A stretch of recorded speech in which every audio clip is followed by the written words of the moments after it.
Hi students, welcome to this video model. In this video model, further we will discuss about human resource planning process from perspective of forecasting.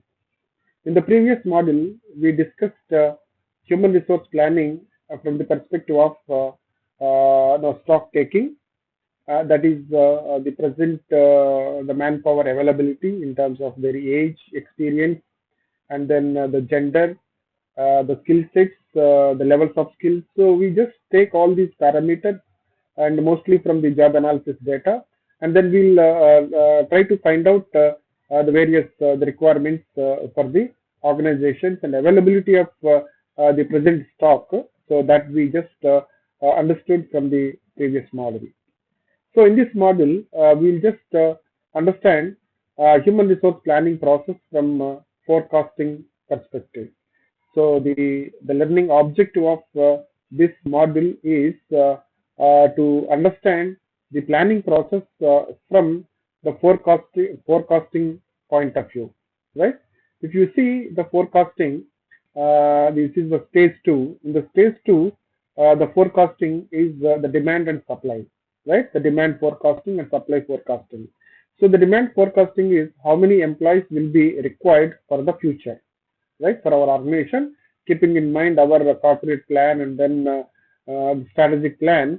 So in coming 1 year, coming 5 years, coming 10 years, and forthcoming 20 years, how many people are required in future? So that reflects the demand forecast. And supply, the forecasting is where the future employees are going to be found, are available. It is on campuses or even in other the job market, employment market.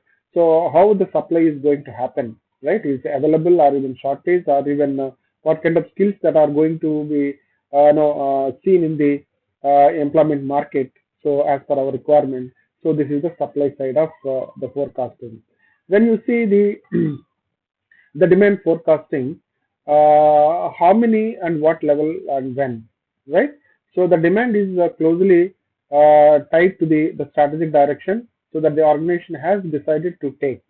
Are we engaged in re-engineering technological changes that will shrink or change the workforce in the coming years? So it depends on our plans, engineering plan or even technological changes, automation, and then expansion or even closing some of the plants.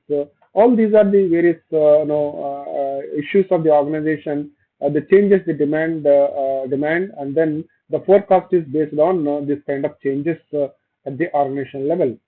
So further, if you just look at the forecasting demand internally and externally. Internally, if you just see that organizational objective, operational plans, product demand, technological and administrative changes, and capital investment plans and managerial judgments. So based on these internal factors, so we just look at the how many people are required, the demand for the manpower. And externally, economic climate, legislations and flexibility, our market, and then the future plans. Externally, the opportunities that are there in front of us. So that is also another external factors which determines the demand of our manpower, right? And then if you look at the another important dimension, supply, the forecasting. The supply side is classifying the manpower resources, the age-wise, the labor turnover, the wastage analysis, the promotion and transfers, and changes in the hours and pattern of work, absence analysis, and then sources of supply.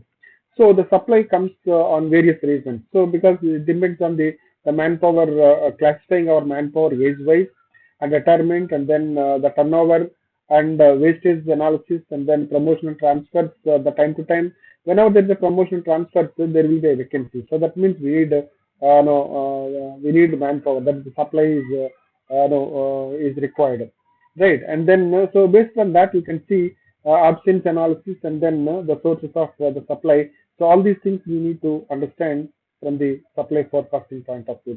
If you look at the wastage analysis, the supply, the forecasting side, the measuring the turnover, like number of employees who leave in 1 year and average number of employees in the post year. So into 100. The labor stability index is something number of employees with more than 1 year services into 100 by total number of employees 1 year ago. So this way you can look at the wastage analysis within the organization in terms of manpower, and then so you can forecast no, the supply. So then the other important thing is supply forecasting is model of employee absenteeism. So whenever there is a absenteeism rate analysis of the absenteeism rate, so that is also another indication of the supply forecasting. So we just look at the supply no, and then requirement based on these factors. Further, if you just look at the supply forecasting sources of external the supply, and externally when you see organization issues like in establishing the sources of external labor supply, one needs to be mindful of the following like unemployment level and employment trends, local market conditions, occupational market conditions, legislations, that is equity, and then the social the partnership. So these are the external the issues determines the supply of the manpower. So the supply depends on all these factors. So we have to forecast how these are going to change in the future, right? So at another dimension, if you look at the local level, the sources of supply, like a level of unemployment, open and then closure of the new workplaces, number of the qualification of the schools and then college levels, and the housing and transport development and employees reputation. All these are the various the sources of the supply. Locally, we can forecast based on these factors, right? With this, let me just stop here, and then looking forward to meet you in the next video. Thank you very much.